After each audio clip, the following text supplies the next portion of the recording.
ಸ್ನೇಹಿತರೆ, ಮೀಡಿಯಾ ಮಾಸ್ಟರ್ಸ್ಗೆ ಸ್ವಾಗತ, ಸುಸ್ವಾಗತ. ಗೆಳೆಯರೆ, ನಿಮ್ಮೆಲ್ಲರಿಗೂ ಸ್ವಾತಂತ್ರ್ಯ ದಿನಾಚರಣೆಯ ಶುಭಾಶಯಗಳು. ಭಾರತಕ್ಕೆ ಸ್ವಾತಂತ್ರ್ಯ ಬಂದು 77 ವರ್ಷಗಳಾದವು. 1947ರ ಸ್ವಾತಂತ್ರ್ಯದ ಸಂಭ್ರಮವೂ ಸೇರಿದಂತೆ ನಾವು ಈಗ ಆಚರಿಸಿಕೊಳ್ತಾ ಇರೋದು 78ನೇ ಸ್ವಾತಂತ್ರ್ಯೋತ್ಸವದ ಸಂಭ್ರಮ. ಬ್ರಿಟಿಷರ ವಿರುದ್ಧ ಹೋರಾಟಗಳಾದವು. ಸಾಕಷ್ಟು ಜನ ಬಲಿದಾನ ಮಾಡಿದ್ರು. ಇನ್ನಷ್ಟು ಮಂದಿ ಗೃಹಬಂಧನದ ಶಿಕ್ಷೆಯನ್ನು ಅನುಭವಿಸಿದ್ರು.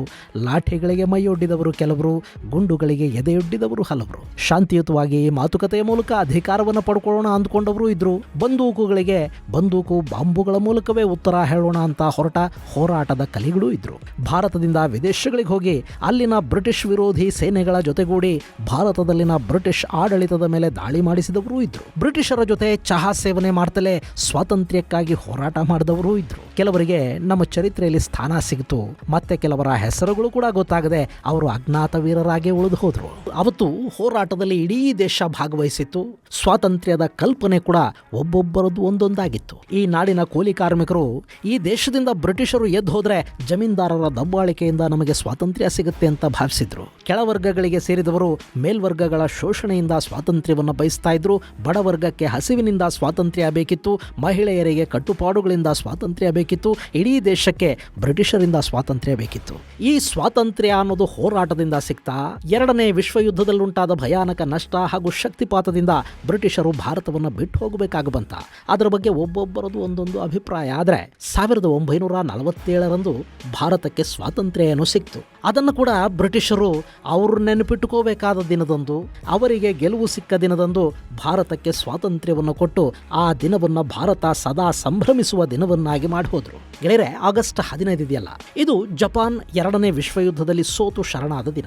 ಬ್ರಿಟಿಷ್ ಮಿತ್ರಪಡೆಗಳ ಪಾಲಿಗೆ ಸಿಂಹಸ್ವಪ್ನವಾಗಿ ಕಾಡ್ತಾ ಇದ್ದ ಜಪಾನ್ ಮೇಲೆ 1945ರ ಆಗಸ್ಟ್ 6 ಮತ್ತು 9ನೇ ತಾರೀಕು ಅಮೆರಿಕ ಅಣುಬಾಂಬುಗಳನ್ನು ಹಾಕಿತು. ಅಲ್ಲಿಗೆ ಜಪಾನಿಯರ ಎಲ್ಲ ಶಕ್ತಿಯು ಉಳಿದು ಹೋದ ಹಾಗಾಯಿತು.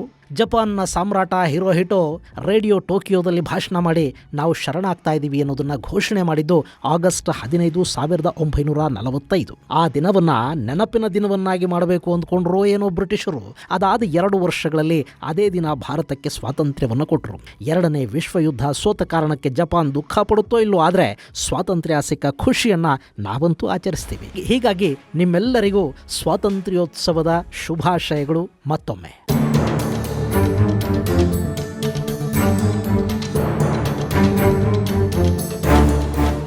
ಗೆಳೆಯರೆ, ಹರ್ ಘರ್ ತಿರಂಗ ಅನ್ನೋ ಅಭಿಯಾನದ ಅಂಗವಾಗಿ ನಾವೆಲ್ಲ ಮನೆಗಳ ಮೇಲೆ, ಕಚೇರಿಗಳ ಮೇಲೆ ತಿರಂಗ ಹಾರಿಸಿದ್ದೀವಿ. ಅದು ದೇಶವನ್ನು ಭಾವನಾತ್ಮಕವಾಗಿ ಒಟ್ಟುಗೂಡಿಸುವ ಪ್ರಯತ್ನವೊಂದರ ಭಾಗ. ಧ್ವಜಕ್ಕೆ ವಂದನೆ ಸಲ್ಲಿಸಿ ಬಂದೇ ನಾನು ಕೂತಿದ್ದೀನಿ.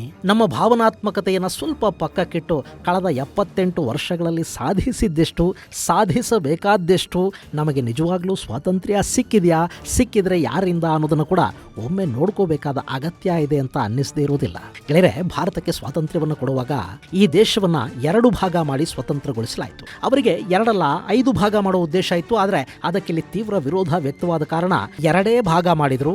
ಮತದ ಆಧಾರದ ಮೇಲೆ ಮುಸ್ಲಿಮರಿಗಾಗಿ ಅಂತಲೇ ಒಂದು ದೇಶ ಹುಟ್ಟುಕೊಳ್ತು. ಅದಕ್ಕೆ ಪಾಕಿಸ್ತಾನ ಅನ್ನೋ ಹೆಸರನ್ನು ಕೊಡಲಾಯಿತು. ಇನ್ನು ಪಾಕಿಸ್ತಾನದ ಉದಯದ ನಂತರ ಅಲ್ಲಿದ್ದ ಹಿಂದೂಗಳನ್ನು ಬಲವಂತವಾಗಿ ಓಡಿಸೋ ಕೆಲಸ ನಡೀತು.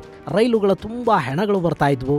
ಆ ಹೆಣಗಳ ನಡುವೆ ಜೀವಂತ ಹೆಣಗಳಾಗಿದ್ದವರು ತಮ್ಮ ಬದುಕುಗಳನ್ನು ಹುಡುಕೊಂಡು ಭಾರತಕ್ಕೆ ಬಂದರು. ಪಾಕಿಸ್ತಾನ ಸಂಪೂರ್ಣವಾಗಿ ಇಸ್ಲಾಮಿಕ್ ದೇಶ ಆಗಿ ಹುಟ್ಟಿತು. ಅವರಿಗಲ್ಲಿ ಇಸ್ಲಾಮಿನ ಅನುಯಾಯಿಗಳಲ್ಲದೆ ಬೇರೆಯವರು ಬೇಕಿರಲಿಲ್ಲ. ಆದರೆ ಭಾರತ ಹಾಗಾಗಲಿಲ್ಲ. ಇಲ್ಲಿ ಉಳ್ಕೊಂಡ ಮುಸ್ಲಿಮರನ್ನ ನೀವು ಕೂಡ ಇಲ್ಲಿಂದ ಎದ್ದು ಹೋಗಿ, ಇದು ಹಿಂದೂಸ್ಥಾನ, ಮುಸ್ಲಿಮರಿಗಾಗಿ ಒಂದು ದೇಶ ಆದ ಮೇಲೆ ನೀವು ಯಾಕೆ ಇಲ್ಲಿದ್ದೀರಿ ಅಂತ ಯಾರೂ ಕೇಳಲಿಲ್ಲ. ನಾವು ವಸುದೈವ ಕುಟುಂಬಕಂ ಅಂತ ಇದ್ದುಬಿಟ್ವಿ. ಸೆಕ್ಯುಲರಿಸಮ್ ಅನ್ನೋದು ನಮ್ಮ ಮೂಲ ಮಂತ್ರ ಆಯಿತು. ಅಲ್ಪಸಂಖ್ಯಾತರನ್ನ ಕಾಪಾಡೋದಕ್ಕೆ ಮಹತ್ವವನ್ನು ಕೊಟ್ವಿ. ಭಾರತ ಜಾತ್ಯತೀತ ತತ್ವದ ಅಡಿಯಲ್ಲಿ ಅಭಿವೃದ್ಧಿಯ ಹೊಸ ಇತಿಹಾಸವನ್ನ ತನಗಾಗಿ ಬರ್ಕೊಳ್ಳೋದಕ್ಕೆ ಶುರು ಮಾಡ್ತು. ಅವತ್ತು ಅಂದ್ರೆ ಸ್ವಾತಂತ್ರ್ಯ ಬಂದ ದಿನಗಳಲ್ಲಿ ಇಲ್ಲಿ ಏನಿತ್ತು? ಎಲ್ಲವನ್ನ ಬ್ರಿಟಿಷರು ದೋಚ್ಕೊಂಡು ಹೋಗಿದ್ರು. ನಮ್ಮ ಆತ್ಮವಿಶ್ವಾಸವನ್ನು ಕೂಡ ಅವರು ಉಳಿಸಿರಲಿಲ್ಲ. ಬಡತನ ತಾಂಡವ ಆಡ್ತಾ ಇತ್ತು. ಭಾರತದಲ್ಲಿ 70% ಬಡವರೇ ಇದ್ರು. ಹಸಿವು, ನಿರುದ್ಯೋಗ. ಅವತ್ತು ದೇಶ ಕಟ್ಟೋ ಕೆಲಸ ತುಂಬಾನೇ ದೊಡ್ಡದಿತ್ತು. ನಮ್ಮಲ್ಲಿ ನೀರಾವರಿ ಯೋಜನೆಗಳು ಜಾರಿಯಾಗಬೇಕಿದ್ವು. ಅವತ್ತಿಗೆ ನಮ್ಮ ಜನಸಂಖ್ಯೆ 36 ಕೋಟಿ ಇತ್ತು. ಅವರಿಗೆ ಆಹಾರವನ್ನು ಒದಗಿಸಬೇಕಿತ್ತು, ಉದ್ಯೋಗ ಸೃಷ್ಟಿ ಆಗಬೇಕಾಗಿತ್ತು. ಕೃಷಿ ಬಿಟ್ರೆ ಬೇರೆ ಕಸುಬು ಸಾಕಷ್ಟು ಜನಕ್ಕೆ ಗೊತ್ತಿರಲಿಲ್ಲ. ಅನಕ್ಷರಸ್ಥರ ಸಂಖ್ಯೆ ಕೂಡ ದೊಡ್ಡದಿತ್ತು. ಭಾರತ ಅಭಿವೃದ್ಧಿಯ ಹಾದಿಯಲ್ಲಿ ನಡೆಯೋ ಪ್ರಯತ್ನವನ್ನು ಮಾಡ್ತಾ ಹೋಯಿತು. ನಮ್ಮಲ್ಲಿ ಅಣೆಕಟ್ಟೆಗಳು ತಲೆ ಎತ್ತಿ ನಿಂತ್ಕೊಂಡ್ವು, ಹಸಿರು ಕ್ರಾಂತಿ, ಕ್ಷೀರ ಕ್ರಾಂತಿಗಳು ನಡೆದವು, ಕಾರ್ಖಾನೆಗಳು ಎದ್ದು ನಿಂತು, ವಿಶ್ವವಿದ್ಯಾಲಯಗಳನ್ನು ಕಟ್ಟಿದರೂ ಶಿಕ್ಷಣಕ್ಕೆ ಮಹತ್ವ ಕೊಡಲಾಯಿತು.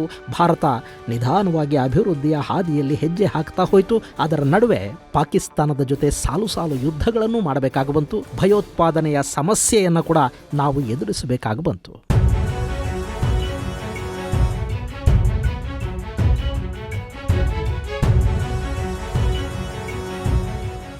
77 ವರ್ಷಗಳ ಸುದೀರ್ಘ ಪ್ರಯಾಣದಲ್ಲಿ ಭಾರತ ಸಾಧಿಸಿದ್ದಿಷ್ಟು, ಗುರಿ ಮುಟ್ಟಿದ್ದೆಷ್ಟು? ಗೆಳೆಯರೆ, ನಮ್ಮ ಜನಸಂಖ್ಯೆ 36 ಕೋಟಿ ಇತ್ತಲ್ಲ, ಅದಿವತ್ತು 140 ಕೋಟಿ ಆಗಿದೆ. ನಾವು ಬಡತನವನ್ನು ಸಂಪೂರ್ಣವಾಗಿ ಗೆಲ್ಲೋದಕ್ಕೆ ಸಾಧ್ಯ ಆಗಿಲ್ಲ, ಆದರೆ ಸಾಕಷ್ಟು ಕಡಿಮೆ ಮಾಡಿಕೊಳ್ಳೋದ್ರಲ್ಲಿ ಯಶಸ್ವಿಯಾಗಿದ್ದೀವಿ.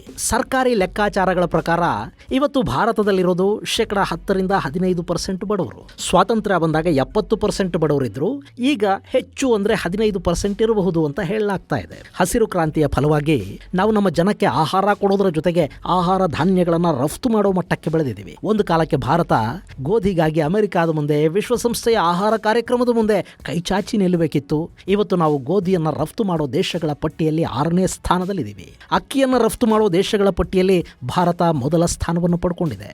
ನಮ್ಮ ಜನರ ಹೊಟ್ಟೆ ತುಂಬಿಸಿ ಭಾರತದಲ್ಲಿ 80 ಕೋಟಿ ಜನಕ್ಕೆ ಉಚಿತ ಪಡಿತರವನ್ನು ಹಂಚಿದ ನಂತರ ಕೂಡ ಭಾರತ ಹೊರ ದೇಶಗಳಿಗೆ ಆಹಾರವನ್ನು ರಫ್ತು ಮಾಡ್ತಾ ಇದೆ. ವಿಶ್ವಸಂಸ್ಥೆಯ ಆಹಾರ ಕಾರ್ಯಕ್ರಮಕ್ಕೆ ಕೂಡ ಭಾರತದ ಕೊಡುಗೆ ದೊಡ್ಡದಿದೆ. ಇವತ್ತು ಭಾರತ ಔಷಧಗಳ ಕ್ಷೇತ್ರದಲ್ಲಿ ಅತಿದೊಡ್ಡ ಹೆಸರನ್ನು ಮಾಡಿದೆ. ಇಡೀ ಜಗತ್ತು ಚೈನಾ ವೈರಾಣುವಿನ ಸಂಕಷ್ಟಕ್ಕೆ ಸಿಲುಕಿದ ದಿನಗಳಲ್ಲಿ ಜಗತ್ತಿಗೆ ಔಷಧಗಳನ್ನು ಕೊಟ್ಟಿದ್ದು ಭಾರತ. ಇನ್ನು ನಮ್ಮ ಜೊತೆಗೆ ಸ್ವಾತಂತ್ರ್ಯ ಪಡ್ಕೊಂಡು ನಮಗಿಂತ ಹೆಚ್ಚು ಸಂಪನ್ಮೂಲಗಳ ಜೊತೆ ಪ್ರತ್ಯೇಕ ದೇಶವಾಗಿ ರೂಪುಗೊಂಡ ಪಾಕಿಸ್ತಾನ ಇಡೀ ಜಗತ್ತಿಗೆ ಭಿಕ್ಷುಕರನ್ನ, ಭಯೋತ್ಪಾದಕರನ್ನ ಕೊಡ್ತಾ ಇದ್ರೆ, ಭಾರತ ಜಾಗತಿಕ IT ಇಂಡಸ್ಟ್ರಿಗೆ ಸ್ಕಿಲ್ಡ್ ನೌಕರರನ್ನ, IT ಕಂಪನಿಗಳಿಗೆ ಸಿಇಒಗಳನ್ನು ಕೊಡ್ತಾ ಇದೆ. 2005ರಲ್ಲಿ $53 ಬಿಲಿಯನ್ ನಷ್ಟಿದ್ದ ಸರ್ವಿಸ್ ಇಂಡಸ್ಟ್ರಿಯ ಆದಾಯ ಇವತ್ತು $338 ಬಿಲಿಯನ್ ಏರಿಕೆ ಮಾಡಿಕೊಂಡಿದೆ. ಭಾರತದ GDPಗೆ ಅತಿ ದೊಡ್ಡ ಕೊಡುಗೆಯನ್ನು ಕೊಡ್ತಾ ಇರೋದು ಸರ್ವಿಸ್ ಇಂಡಸ್ಟ್ರಿ. ಹಾಗೆ ಇವತ್ತು ಜಗತ್ತಿನ ಅತಿ ದೊಡ್ಡ ಡಿಜಿಟಲ್ ಟ್ರಾನ್ಸಾಕ್ಷನ್ ಇರೋ ದೇಶ ಭಾರತ. ಸ್ವಾತಂತ್ರ್ಯ ಬಂದ ದಿನಗಳಲ್ಲಿ ಜಗತ್ತಿನ ಅತ್ಯಂತ ಹಿಂದುಳಿದ ದೇಶಗಳ ಪಟ್ಟಿಯಲ್ಲಿದ್ದ ಭಾರತ ಇವತ್ತು ಜಗತ್ತಿನ 5ನೇ ಅತಿ ದೊಡ್ಡ ಆರ್ಥಿಕ ಶಕ್ತಿಯಾಗಿ ಬೆಳೆದು ನಿಂತಿದೆ. ಹೀಗೆ ನಾವು ನಮ್ಮ ಅಕ್ಕಪಕ್ಕದ ಪಾಕಿಸ್ತಾನದ ಜೊತೆ ಹೋಲಿಸ್ಕೊಂಡು ಹೆಗಲ ತಟ್ಟಿ ಖುಷಿ ಪಡೋದನ್ನು ಹೊರತುಪಡಿಸಿ ನಮಗಿಂತ ಹೆಚ್ಚು ಅಭಿವೃದ್ಧಿ ಹೊಂದಿದ ದೇಶಗಳ ಜೊತೆ ನಮ್ಮನ್ನು ನಾವು ಹೋಲಿಕೆ ಮಾಡಿಕೊಂಡ್ರೆ ನಿಜಕ್ಕೂ ನಮಗಾಗೋದು ಸ್ವಲ್ಪ ನಿರಾಸೆನೆ. 2ನೇ ವಿಶ್ವಯುದ್ಧದ ಸಮಯದಲ್ಲಿ ಎಲ್ಲವನ್ನ ಕಳ್ಕೊಂಡಿದ್ದ ಜಪಾನ್ ಎಷ್ಟು ಬೇಗ ಪುಟಿದೆದ್ದು ನಿಂತುಕೊಳ್ತು ಅಂದ್ರೆ ಅವರು ಜಗತ್ತಿನ 3ನೇ ಅತಿ ದೊಡ್ಡ ಆರ್ಥಿಕ ಶಕ್ತಿಯಾಗಿ ಉಳ್ಕೊಂಡಿದ್ದಾರೆ. ನಮಗಿಂತ ಚಿಕ್ಕ ದೇಶ, ನಮಗಿಂತ ಕಡಿಮೆ ಸಂಪನ್ಮೂಲಗಳನ್ನು ಹೊಂದಿರುವ ದೇಶ ಜಪಾನ್ ಅಚ್ಚರಿಯ ಸಾಧನೆಯನ್ನು ಮಾಡಿದೆ.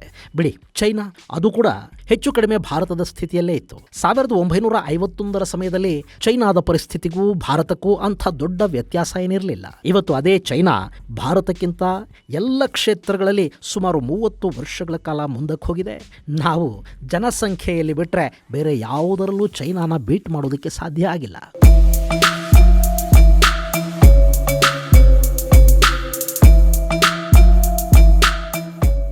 ಆಯಿತು, ನಮಗೆ ಸ್ವಾತಂತ್ರ್ಯ ಬಂತಲ್ಲ, ಯಾರಿಗೆ ಬಂತು? ಒಮ್ಮೆ ನೋಡಿ, ಅವತ್ತು ಬ್ರಿಟಿಷರು ನಮ್ಮನ್ನು ಆಳ್ತಾ ಇದ್ರು. ಅವರು ಭಾರತವನ್ನು ದೋಚ್ತಾ ಇದ್ರು. ಅವರ ಕೆಳಗೆ ರಾಜವಂಶಗಳು, ಸಂಸ್ಥಾನಗಳು ಇದ್ವು. ಅವರು ನಮ್ಮನ್ನು ಶೋಷಣೆ ಮಾಡ್ತಾ ಇದ್ರು. ಇವತ್ತು ಬ್ರಿಟಿಷರಿಲ್ಲ, ರಾಜರಿಲ್ಲ, ಆ ಜಾಗಕ್ಕೆ ನಮ್ಮ ರಾಜಕಾರಣಿಗಳು ಬಂದು ಕೂತಿದ್ದಾರೆ. ಅವರು ಮಾಡ್ತಾ ಇರೋದು ಕೂಡ ಅದೇ ದೋಚುವ ಕೆಲಸನೇ. ನಮಗೆ ಅತ್ಯದ್ಭುತವಾದ ಸಂವಿಧಾನ ಇದೆ, ಆದರೆ ವಂಶಾಡಳಿತ ಪದ್ಧತಿಯಿಂದ ನಮಗೆ ಮುಕ್ತಿ ಸಿಕ್ಕಿದೆಯಾ?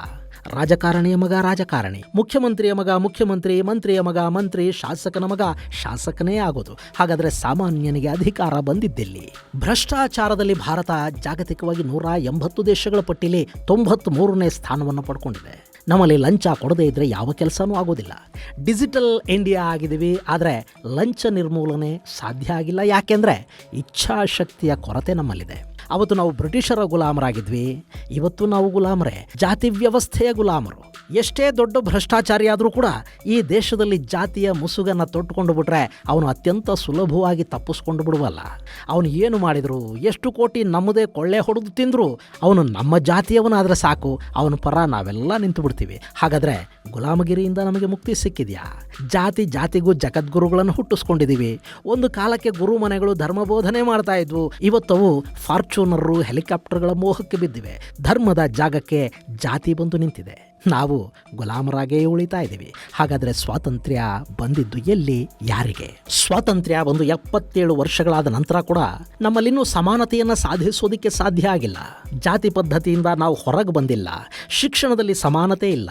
ಶ್ರೀಮಂತನಿಗೆ ಸಿಗುವ ಶಿಕ್ಷಣ ಬಡವನಿಗೆ, ಗ್ರಾಮೀಣ ಭಾರತದ ಮಗುವಿಗೆ ಸಿಗೋದಿಲ್ಲ ಅಂದರೆ ಸಮಾನತೆ ಎಲ್ಲಿ ಸಾಧ್ಯ ಆಗಿದೆ?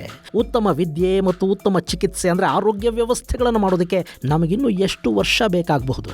ಭಾರತದಲ್ಲಿ ಜನಸಂಖ್ಯೆ ಹೆಚ್ಚಾಗ್ತಾ ಇದೆ, ಯುವಕರ ಸಂಖ್ಯೆ ಹೆಚ್ಚಾಗ್ತಾ ಇದೆ. ಅವರಿಗೆ ಸ್ಕಿಲ್ ಕಲಿಸೋ ಬಗ್ಗೆ ನಾವಿನ್ನೂ ಯೋಚಿಸದೇ ಇದ್ದರೆ, ಅವರಿಗೆ ಬದುಕು ಕಟ್ಕೊಳ್ಳೋದಕ್ಕೆ ಅವಕಾಶ ಕಲ್ಪಿಸಿಕೊಡೋ ಕಡೆಗೆ ಗಮನ ಹರಿಸದೇ ಇದ್ದರೆ ಅಭಿವೃದ್ಧಿ ಮತ್ತಷ್ಟು ಹೆಚ್ಚಾಗೋದಕ್ಕೆ ಹೇಗೆ ಸಾಧ್ಯ ಆಗುತ್ತೆ? ನಮ್ಮ GDP ಹೆಚ್ಚಾಗಿದೆ, ಆದರೆ ತಲಾದಾಯ ಹೆಚ್ಚಾಗದ GDP ಆರೋಗ್ಯಕರ ಅಂತ ಹೇಗೆ ಅನ್ನಿಸ್ಕೊಳ್ಳೋದಕ್ಕೆ ಸಾಧ್ಯ ಆಗುತ್ತೆ? ಗೆಳೆಯರೆ, ಪಟ್ಟಿ ಮಾಡ್ತಾ ಹೋದರೆ ಭಾರತ ಸವಿಸಬೇಕಾದ ಹಾದಿ ನಿಜಕ್ಕೂ ತುಂಬ ದೊಡ್ಡದಿದೆ ಅಂತ ಅನ್ನಿಸದೇ ಇರೋದಿಲ್ಲ. ಅವತ್ತು ಬ್ರಿಟಿಷರು ನಮ್ಮನ್ನು ಒಡೆದು ಆಳಿದರು, ಇವತ್ತಿನ ನಮ್ಮ ನಾಯಕರು ಕೂಡ ನಮ್ಮನ್ನು ಒಡೆದೇ ಆಳ್ತಾ ಇದ್ದಾರೆ, ಜಾತಿಯ ಹೆಸರಲ್ಲಿ, ಮತಧರ್ಮಗಳ ಹೆಸರಲ್ಲಿ. ಇದು ಯೋಚಿಸಬೇಕಾದ ವಿಷಯ ಹಾಗೂ ಯೋಚಿಸಬೇಕಾದ ಸಮಯ ಕೂಡ. ಸ್ವಾತಂತ್ರ್ಯದ ಸಂಭ್ರಮ ಭಾವನಾತ್ಮಕವಾಗಿ ನಮ್ಮನ್ನು ಒಂದು ಮಾಡಲಿ, ಆದರೆ ವಾಸ್ತವದ ನೆಲೆಗಟ್ಟಲ್ಲಿ ಯೋಚಿಸುವ ಶಕ್ತಿಯನ್ನು ಕೂಡ ನಮ್ಮ ಯುವಕರಿಗೆ, ಹೊಸ ತಲೆಮಾರಿಗೆ ಸಿಗೋ ಹಾಗಾಗಲಿ. ಸ್ವಾತಂತ್ರ್ಯ ಬಂದಿದೆ ಅಂದ ಮೇಲೆ ಯೋಚಿಸುವ ಸ್ವಾತಂತ್ರ್ಯ ಕೂಡ ಬರಬೇಕಲ್ಲ. ಅಂದಹಾಗೆ ಇಷ್ಟೆಲ್ಲವನ್ನ ಆಗಸ್ಟ್ 15ನೇ ತಾರೀಕು ಹೇಳ್ತಾ ಇದ್ದೀನಿ ಅನ್ನೋ ಕಾರಣಕ್ಕೆ ದಯವಿಟ್ಟು ಬೇಸರ ಪಟ್ಕೊಳ್ಳೋದಕ್ಕೆ ಹೋಗಬೇಡಿ. ಸಂಭ್ರಮ ನನಗೂ ಇದೆ, ಆದರೆ ಅದರ ಜೊತೆಗೆ ಚಿಂತೆ ಕೂಡ ಇದೆ. ಭಾರತಕ್ಕೆ ಬ್ರಿಟಿಷರಿಂದ ಸ್ವಾತಂತ್ರ್ಯ ಸಿಕ್ಕ ಈ ಶುಭ ದಿನ, ಅದಕ್ಕಾಗಿ ಮಾಡಿದ ಮಹಾವೀರರನ್ನ, ಅವರು ಕಂಡ ಅದ್ಭುತ ಭಾರತದ ಕನಸನ್ನ ನೆನಪು ಮಾಡ್ಕೊಳ್ತಾ ಅವರಿಗೆ ಭಾವಪೂರ್ಣ ನಮನಗಳನ್ನು ಸಲ್ಲಿಸಿ ಮತ್ತೊಮ್ಮೆ ನಿಮ್ಮೆಲ್ಲರಿಗೆ ಶುಭಾಶಯಗಳನ್ನು ಹೇಳ್ತೀನಿ. ಮುಂದಿನ ಸಂಚಿಕೆಯಲ್ಲಿ ಮತ್ತಷ್ಟು ವಿಶೇಷಗಳ ಜೊತೆ ಮತ್ತೆ ಭೇಟಿಯಾಗೋಣ. ಅಲ್ಲಿವರೆಗೆ ಜೈ ಹಿಂದ್, ಜೈ ಕರ್ನಾಟಕ.